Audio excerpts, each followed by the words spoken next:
히브리서 11장 믿음장이라고 알려진 성경입니다. 40절 중에 15절 이상이 믿음으로 그렇게 시작을 합니다. 믿음으로 살았던 선조들의 기록을 우리들에게 제시합니다. 이름 그대로 이렇게 거론된 사람만 해도 16명이 넘습니다. 또 많은 선지자들, 이름이 알려지지 않았지만 고난과 역경 속에서도 믿음을 지킨 사람들의 이야기를 쓰고 있습니다. 이들의 공통점, 믿음입니다. 그들은 믿음으로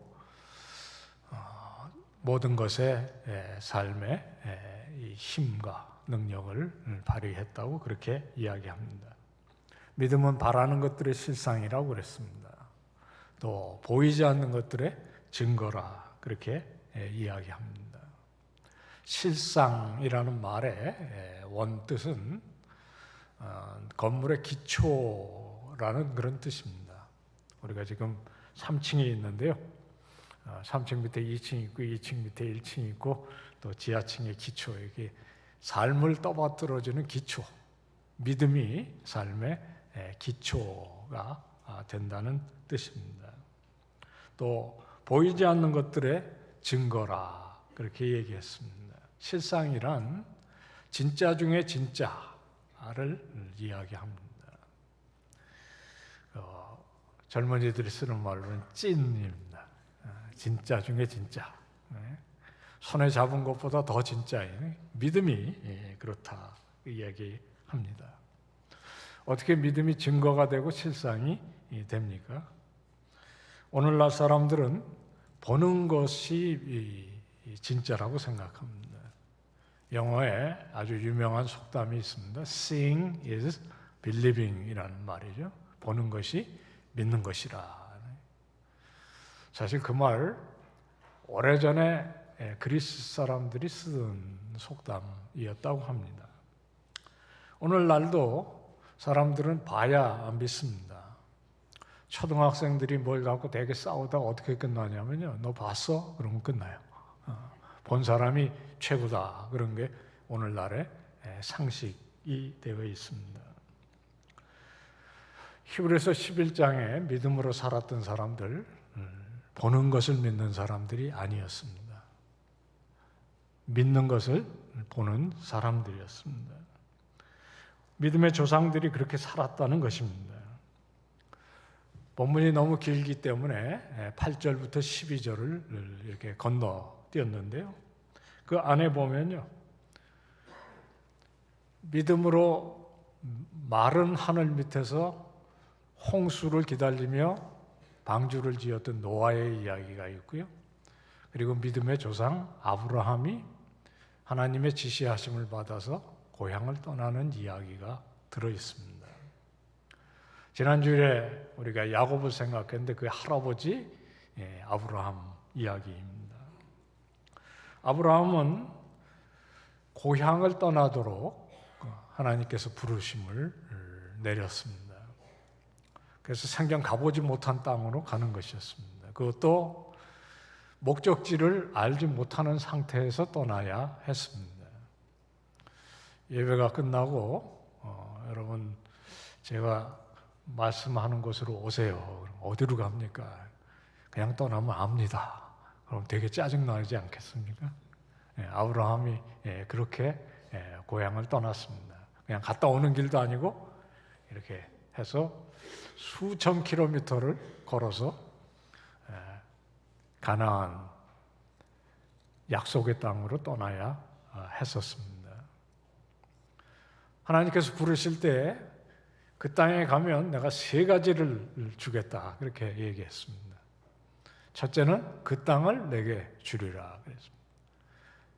두 번째는 하늘의 별과 같이 많은 자손을 너에게 주리라. 세 번째는 너로 하여금 복의 근원되게 하리라. 세 가지 다 이루어지지 않습니다.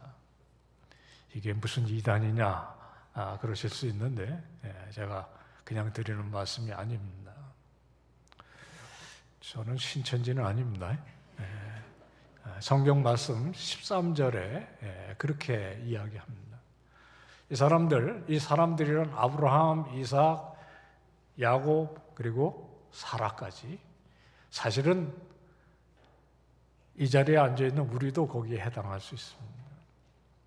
이 사람들은 약속받았던 것들을 손에 이렇게 쥐지 못했습니다. 아브라함 평생 동안 땅을 한 평도 자기 것으로 소유한 적이 없습니다. 둘째 약속은 더 확실하게 안 이루어집니다. 100세가 될 때까지 아들이 없는데 어떻게 하늘의 별과 같이 많은 자손이 가능하겠습니까? 복의 근원이 된 것은 사실 지금 우리가 누리는 구주의 복이요, 하나님의 나라를 유업으로 받는 복에 대한 이야기입니다. 그렇게 땅을 소유하지 못했고 하늘에 가득한 별과 같이 많은 자손을 품에 안지는 못했어도 멀리서 보면서 환영했다 그랬습니다. 그들은 믿음으로 이 모든 것들의 실상을 봤을 뿐만 아니라요, 그것을 실제로 누리면서 살았다는 것이 히브리서 11장에 주신 말씀입니다. 멀리서 보고 환영했다 그렇게 이야기를 합니다. 당장 손에 쥐어지지 않는 약속이고 살면서 그것이 자기 소유로 되지 않지만 하나님을 불신하거나 또 원망하지는 않았다 그런 것입니다. 사실 고향을 떠나왔지만 얼마든지 돌아갈 기회는 있었습니다. 그러나 그들은 믿음으로 약속의 실상을 누리면서 앞으로 그렇게 계속 걸어갔었습니다. 그런 것이 믿음의 능력입니다. 또 성경은 여러 곳에서 아브라함이 그 말씀을 믿음에 그것을 의롭다 여기셨다 그렇게 표현하고 있습니다. 가장 큰 복은 그들이 그렇게 믿음으로 앞으로 갈 때 자기 자신들이 얼마나 특별한 존재들이고 특별한 목적을 가진 사람들인지를 깨닫게 되었다는 것입니다. 오늘 본문에 세 가지로 그들의 자기 정체성을 이야기합니다. 첫째는 이 세상에서 우리는 외국인이다. 옛날 번역에는 이방인이라. 둘째는 나그네라. 그리고 세 번째 가장 중요한 표현입니다. 본향 찾는 사람들이래. 이제 며칠이 되면 이제 추석이 될 거고요. 여러분들이 고향이 이 응암동이 아니시면 뭐 대구가 됐든지 광주가 됐든지 본향으로 돌아가실 거 아니겠습니까? 그러니까 본향은 우리 머릿속에 있는 거고 기억 속에 있는 것이지 찾아야 되는 것이 아닙니다. 본향을 찾는다는 말은 사실 어색한 표현입니다. 아브라함에게 있어서 본향은 뒤에 있는 갈대아 우르가 아닙니다. 그래서 본향을 찾는 사람들이 맞는 표현입니다. 이들에게 있어서 본향은 뒤에 있는 본향, 떠나온 본향이 아니고 앞에 있는 본향이고, 이 본향은 하늘에 있는 본향이라, 위에 있는 본향이라, 그렇게 오늘 말씀이 우리들에게 가르쳐 줍니다. 그러니까 이들은 이 세상에 살면서 결국 나는 이방인이고 나그네고 그리고 본향을 찾아가는 사람이라는 것을 증거했다는 거죠. 증거했다는 말은 스스로가 그렇게 여겼을 뿐만 아니라 남들에게도 그렇게 자처하면서 살았다는 거예요. 저도 한 20년 가까이 외국에서 산 적이 있어요. 어느 나라에서건 제가 영주권이건 시민권이건 얻어본 적이 없어요. 저는 한국에 돌아올 거라고 생각을 했기 때문에 그랬습니다. 근데 외국에서 그냥 이방인으로, 외국인으로, 나그네로 사는 것은 굉장히 피곤한 일입니다. 거기서 누릴 수 있는 여러 가지가 제약이 되는 일이에요. 아브라함은 한 번도 자기를 가나안 사람이라고 생각해 본 적이 없었던 것 같습니다. 나는 이 땅에 여기에서 비로 발붙이고 살지만 나의 시민권은 하늘에 있다. 그렇게 생각하고 산 사람입니다. 아브라함만 그런 것이 아닙니다. 이삭, 야곱, 요셉, 모세, 성경에 기록된 모든 사람들이 다 그렇게 살았다는 것이고요. 2023년 9월 10일에 여러분과 제가 그 반열에 지금 서 있는 것이 아니겠습니까? 38절로 가면 이런 사람들은 세상이 감당하지 못하는 사람들이다. 그렇게 얘기합니다. 믿음으로 사는 사람들, 이 세상에서 자기 자신이 이방인이고 나그네로 그렇게 피곤한 데 살아가는 사람들이지만, 그래서 여러 가지 불이익을 자처하면서 그것을 당연한 것으로 여기면서 살지만 이 사람들을 이 세상이 감당하지 못하는 사람들이라는 것입니다. 우리가 이런 안목을 가지고 사는 것이 중요합니다. 오늘 함께 예배드리는 충신의 귀한 성도님들 한 분 한 분이 다 이런 눈이 열려지시기를 축원드립니다. 이런 눈이 열리려면 성경에 살아갔던 모든 성도들의 삶에 잇대어서 하나님께서 하시는 일 전체에 대한 눈이 좀 열릴 필요가 있습니다. 성경은 첫째 장 첫째 줄에 태초에 하나님께서 천지를 창조하시니라 이렇게 시작합니다. 그리고 마지막 절에는 오늘 우리들이 교동문 한 것처럼 새 하늘과 새 땅에 대한 비전으로 끝납니다. 보라 내가 만물을 새롭게 하노라. 이게 이 책의 시작과 끝에 대한 이야기예요. 그리고 우리는 그 속에서 지금 살아가고 있는 것입니다. 우리만 그런 것이 아니고 앞서간 모든 성도들이 창조로부터 새 하늘과 새 땅까지 이르는 이 큰 역사 가운데 자기들이 한 시간과 한 하나님의 역사를 살아가고 있다는 것을 의식하고 살아갔다는 것입니다. 그래서 그들은 창조로부터 새 하늘과 새 땅까지 하나님께서 역사하시는 그 일 가운데 항상 앞을 보면서 믿음은 바라는 것들이 실상이고 보이지 않는 것들이 증거라. 우리 앞서간 성도들이 그랬고 우리가 그렇고 우리 다음 세대가 그 길을 따라서 결국 우리는 마지막에 온전히 하나님의 나라의 보좌 앞에 다 모여 하나님을 찬양하게 될 것이다. 이것이 그들의 비전이라는 것입니다. 이것이 본향 찾는 사람들이 꿈꾸는 세상이고 본향 찾는 사람들이 이 세상에서 절대로 사람들이 볼 수 없는 것들을 보는 안목을 가졌다는 것이죠. 우리가 그 이야기를 매번 이 강단에서 듣습니다. 그리고 우리는 그 열린 눈으로 이 세상을 살아갑니다. 충신의 귀한 사랑하는 성도님들이 매일매일을 이런 비전으로 살아가시는 분들 되시기를 축원합니다. 제 친구 하나가 성경은 드라마라는 제목이 붙은 책을 썼어요.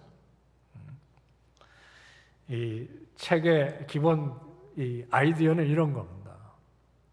셰익스피어의 드라마들을 생각하는 거죠. 셰익스피어의 드라마는 전부 다 오막으로 되어 있습니다. 그래서 이야기가 시작되면 이제 점점 좀 흥미진진하게 전개가 되다가 절정에 이르고요. 그리고 절정에 이르면 이제 문제가 풀리거나 해소가 되기 시작하다가 끝에는 결론으로 되는 이런 5단계를 거쳐 갑니다. 발단하고 상승하고 절정하고 내려가다가 결론에 이르는 구조죠.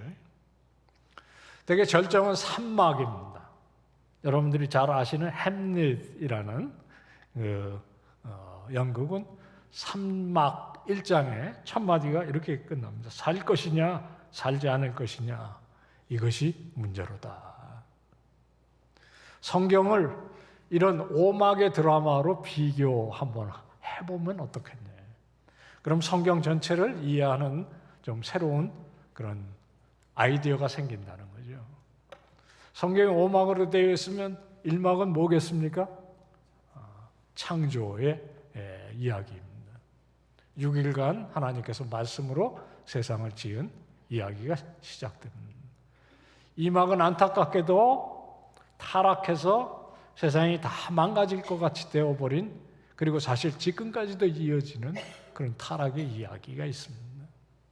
하나님께서 그 세상을 버리지 않고 곧 들어오셔서 이 세상을 어떻게 회복하실지를 여자의 후손에 대한 예언으로부터 시작해 구약 성경의 모든 이야기들을 펼쳐갑니다. 산막의 절정인데요.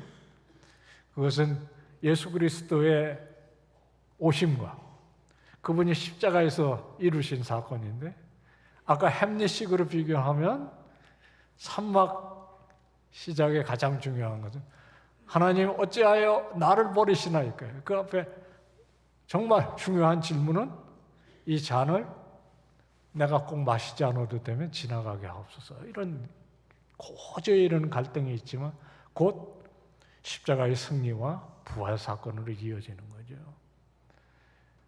제 생각엔 사막은 분명히 교회인 것 같습니다. 오순절날 성령께서 임하셔서 하나님의 증인 공동체인 교회를 시작하시고 그 교회를 통해서 하나님께서 역사하십니다. 지금 여기서는 충신교회를 통해서 그 일을 행하고 계십니다. 하나님께서는 그 일을 앞서 행하십니다.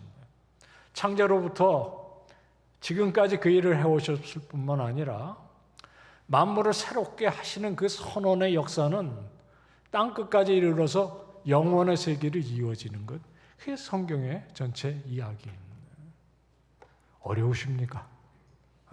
너무너무 분명한 이야기고요.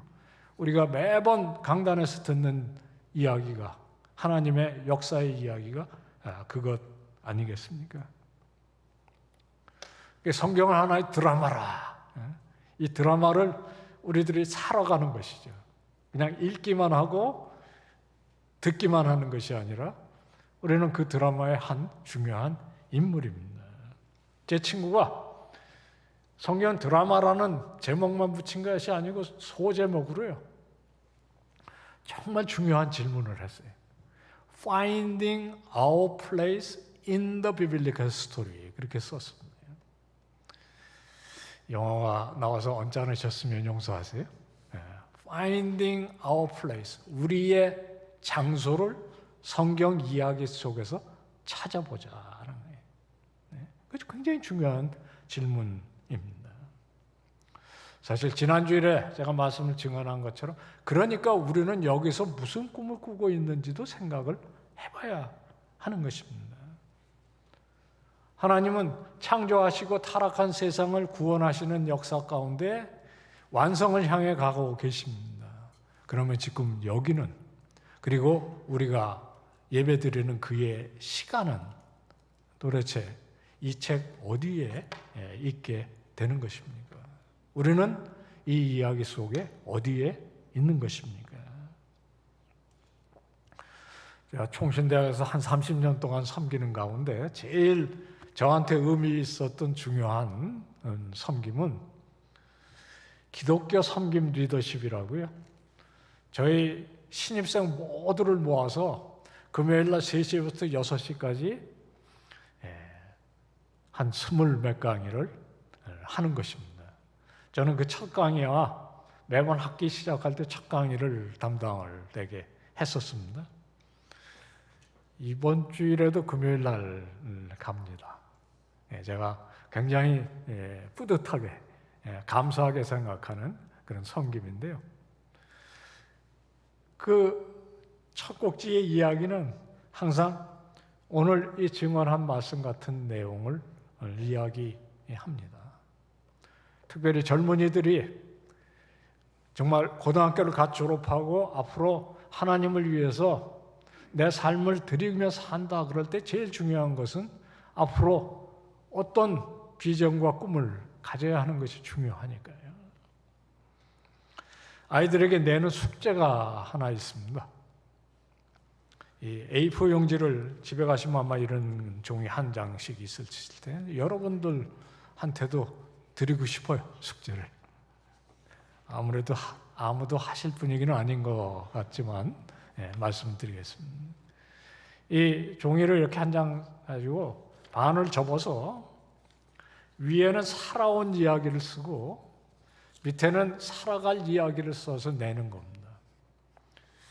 그게 한 500명쯤 되는데 제가 그걸 다 읽습니다.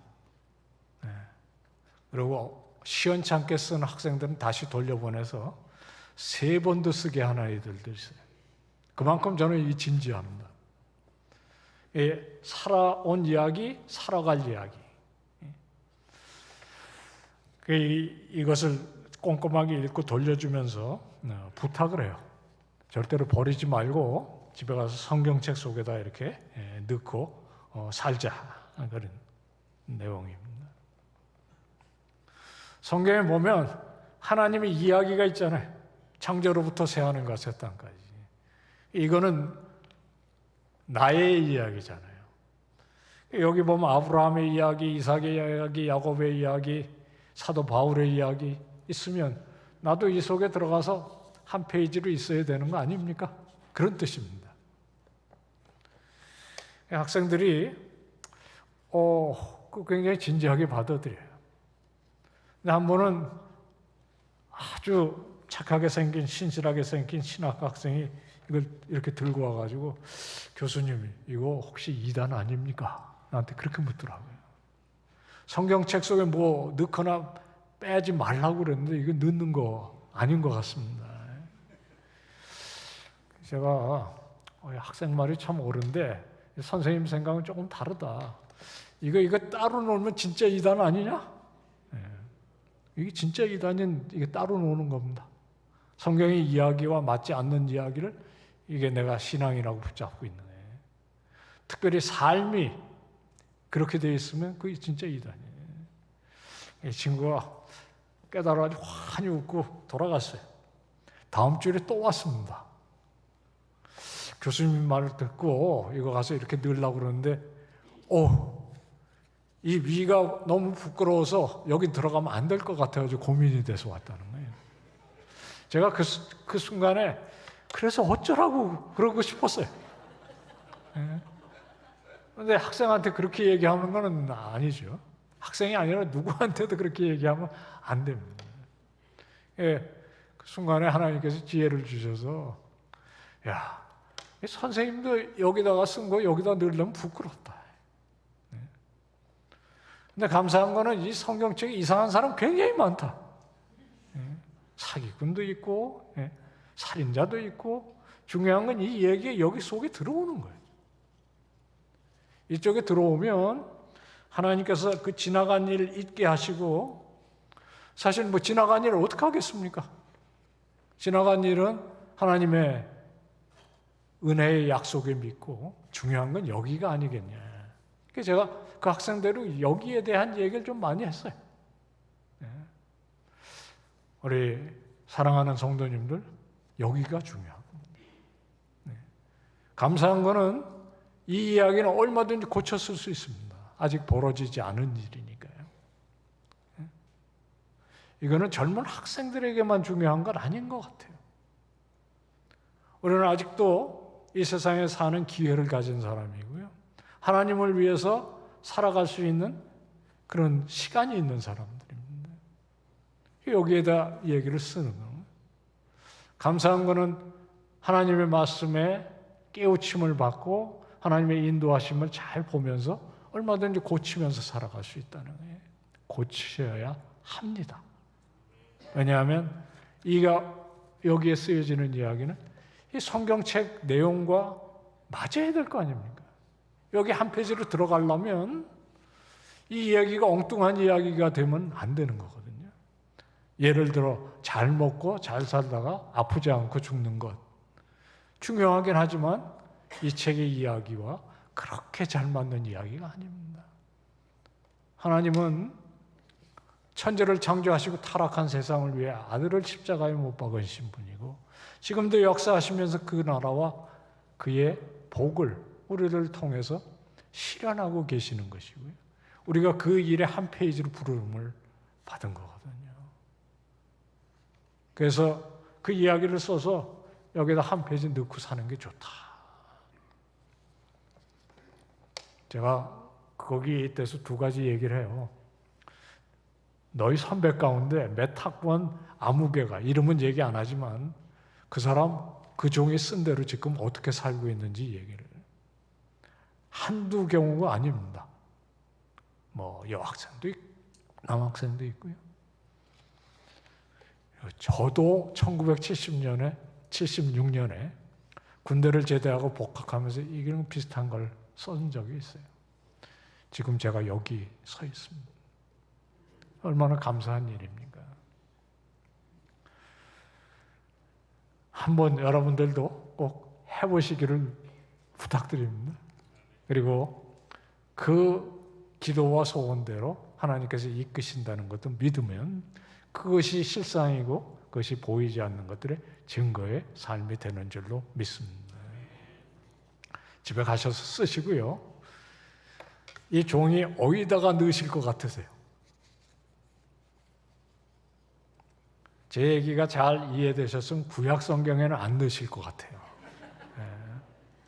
제가 제 친구한테 물어봤어요. 야, 그 이름이 마이크 고힌인데요. 마이크, 너 같으면 그 종이 어디다 넣겠냐? 와, 제가 들어본 답 중에 최고의 명답이 나왔어요. 사도행전 28장 뒤에다가 끼겠다는 거예요. 야, 임마, 내가 사도행전 29장이다 그러시더라고요. 그 선교학자인데요, 정말 명답이에요. 자기의 이야기가 사도행전 지금 29장을 살아가는 것이라 그렇게 믿는 거예요. 그러니까 이런 의식이 있는 사람은 진짜 내가 사는 이 시간이 이 성경책 속에 사도행전 29장에 해당한다. 사실 사도행전 28장 뒤에서 요한계시록 22장 사이에 있으면 돼요. 저는 특별히 히브리서 11장, 사실 2023년 9월 10일에는 지금 이 충신 예배당 가운데 이 말씀을 나누는 여러분들의 삶 가운데 쓰여지고 있다고 그렇게 생각합니다. 그것이 그렇게 안 되면 오히려 그것이 이단적인 것이죠. 여러분 집에 돌아가셔서 사도행전 28장을 좀 한번 읽어보세요. 이런 느낌이 올 거예요. 이 이야기가 어떻게 이렇게 끝나면 안 된다. 사도행전 1장은요, 그 유명한 오순절에 성령이 임하는 사건인데 교회의 시작이에요. 근데 끝은 조금 허망하게 끝나요. 하나님께서 이방을 향해서 보내는 선교사였던 사도 바울이 로마에서 죽습니다. 가택연금당해서 하는 일이라고 찾아오는 사람을 만나서 성경 가르치는 일로 끝나버려요. 그러니까 사도행전이 이렇게 끝나면 안 된다는 느낌을 갖게 해요. 그게 왜 그렇게 끝납니까? 우리가 그 이야기를 지금 여기서 써가야 하기 때문에 그렇게 끝나는 거 아니겠습니까? 사도 바울은 사실 로마에서 자기의 여정을 마치려고 했던 사람도 아닙니다. 로마를 가는 이유는 스페인으로 가기 위함이었습니다. 그런데 결국 가지 못했습니다. 하나님께서 그 소원을 들어주시지를 않았어요. 그 소원은 땅끝을 바라보는 우리들에게 이루어지고 있는 것이거든요. 히브리서 11장 믿음 말하는 것들이 실상이고 보이지 않는 것들의 증거라, 이것을 믿은 사람들이 살아갔던 삶에 대해서 믿음으로 아브라함, 믿음으로 노아는, 믿음으로 에녹은, 믿음으로 이 사람 저 사람, 지금 우리가 믿음으로 이 자리에 앉아 있는 것이고요. 예배가 끝나고 우리는 믿음으로 우리의 삶으로 나아갈 것이 아니겠습니까? 그것이 오로지 이 강당에 모여 우리에게 찬양하고 기도하고 말씀 듣는 그 유명한 그의 시간에 우리들이 받는 복이고, 그것을 통해서 우리의 눈이 열리는 것입니다. 그렇게 열린 눈을 가진 사람이 본향을 찾는 사람들입니다. 우리가 살아가는 이 삶에는 단지 앞길을 알지 못하기 때문에 불안함, 그리고 안타까움만 있는 것이 아니지 않습니까? 우리는 보는 것을 믿는 사람들이 아닙니다. 우리는 믿는 것을 보면서 주의 사랑 많으신 손에 우리들의 삶을 맡기고 우리들의 삶 가운데 주님께서 하시는 일들을 이루신다는 믿음으로 용기 있게 살아갑니다. 그런 사람들의 삶이 증인의 삶이 되는 것입니다. 이런 이야기는 성경에만 있는 것이 아닙니다. 이 성경이 우리들에게 증언하는 것들, 몸으로 살았던 믿음의 선조들도 많습니다. 성경의 맨 마지막을 쓴 사도 요한의 제자의 제자쯤 되는 사람이 예수 그리스도가 승천하신 지 150년쯤 지난 때 디오그네투스라는 사람에게 보낸 편지가 남아 있습니다. 사실 그 편지만 남아 있는 것이 아니고 굉장히 많은 글들이 이런 이야기를 남기고 있습니다. 짤막하게 지금 이 시간에 그 디오그네투스에게 보낸 편지에 나오는 얘기를 소개하고 말씀을 마치려고 생각을 합니다. 디오그네투스에게 보낸 이 익명의 저자가 이렇게 썼어요. 그리스도인은 나라나 언어나 의복이 다르기 때문에 다른 사람과 구별되는 것이 아닙니다. 그들은 그들만의 도시에 사는 것이 아닙니다. 이상한 언어를 쓰는 것도 아니고 별나게 사는 것도 아닙니다. 그들은 각자 주어진 삶에 따라 그리스나 다른 이방 도시에 흩어져서 살고 그 도시의 관습에 따라 옷을 입고 음식을 먹으며 삶을 살아갑니다. 그러나 그들은 자기 조국에 살면서도 나그네와 같습니다. 이 히브리서 11장의 이야기를 그대로 150년 후에 지금 증거하고 있는 것이거든요. 그들은 육체 가운데 살지만 육체를 따라 살지는 않습니다. 그들은 땅 위에 살아가지만 천국 시민으로 삽니다. 그리고 아마 여러분들도 이미 여러 번 들어봤을 유명한 말을 해요. 그리스도인은 이 세상에 살지만 이 세상에 속한 사람들은 아닙니다. 크리스찬들은 in the world, 세상 속에 산다. 그러나 not of the world, 이 세상에 속한 사람들은 아니라. 우리는 대한민국 사람이고 서울 시민이고 은평구의 주민입니다. 그러나 우리는 우리 주변에 살아가는 사람들과 똑같은 안목과 똑같은 믿음과 똑같은 상식을 가지고 살지가 않습니다. 그러니까 우리들의 삶 자체가 증거의 삶이 되는 것이 아니겠습니까? 그리스도인 세상 속에 죄수와 같이 갇혀서 살지만 세상을 보존하는 사람들입니다. 시민으로서 모든 의무를 수행하지만 외국인같이 모든 것을 참습니다. 다른 사람들처럼 결혼해서 아이를 가지지만 우리는 아이를 버리지 않습니다. 당신은 부모가 애를 죽여도 아무 문제가 되지 않는 사회. 실제로 애가 뭐가 안 될 것 같으면 버리는 부모들이 꽤 있었습니다. 그리스도인들은 다르다. 그렇게 얘기를 하는 거거든요.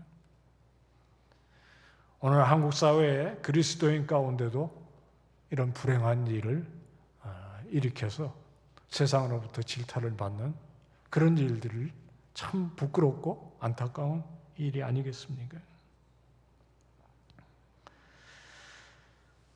다른 사람들과 식탁은 공유하지만 우리는 침대를 나누지는 않습니다. 이게 성도덕에 있어서 순결함을 얘기하는 거죠. 네. 다른 사람들과 식탁을 공유하지만 침대를 공유하지 않습니다. 육신을 입고 있지만 육신을 따라 살지 않습니다. 지상에서 시간을 보내고 있지만 시민권은 하늘에 있습니다. 국가의 법은 순종하지만 그들의 삶은 법을 초월합니다. 법 없이도 산다. 더 읽어드리고 싶지만 시간이 많이 가서 그냥 줄이겠습니다. 궁금하시면 이 책을 사십시오. 그러나 꼭 사야 되는 책은 분명히 아닙니다. 여기만 재밌습니다. 그러나 우리들이 꼭 기억을 하십시오. 그리스도인은 어떻게 해요? 세상 속에 있지만 세상의 것은 아니다. 한번 따라서 하시죠. 그리스도인은 세상 속에 있지만 세상의 것은 아니다. 왜 아닙니까? 우리는 천국 시민이기 때문에 그렇다. 우리들이 세상의 가치에 따라서 살지 않지 않습니까? 우리들은 세상이 바라는 것을 바라는 사람들이 아닙니다. 먹고 입고 쓸 거 모든 게 중요해요. 우리들이 똑같이 직장 생활하고 똑같이 추석을 맞이하지만 우리는 그 안에서 바라고 소망하고 기뻐하고 그리고 일하는 이유와 의미와 목적이 다른 사람들입니다. 할렐루야 아멘 아닙니까? 우리 각자가 그럴 뿐만 아니라 여기에 모인 우리 충신의 모든 성도님들, 자매님들, 형제님들 한 사람 한 사람이 이 세상에서는 이방인과 나그네이지만 우리는 본향 찾는 사람으로 주님의 품에 안겨 사는 사람들이라는 놀라운 확신을 가지고 그 능력을 증언하며 사는 여러분들 되시기를 축원합니다. 하나님 아버지, 오늘도 저희들을 주의 품에 품으셔서 이곳에 부르심을 찬양하며 감사합니다. 우리 모두가 이 세상에서는 이방인이고 나그네고 본향 찾는 사람으로 살지만 믿음은 바라는 것들의 실상이 보이지 않는 것들의 증거라는 확신을 갖고 사는 사람 되게 해 주옵소서. 예수님의 이름으로 간구하옵나이다.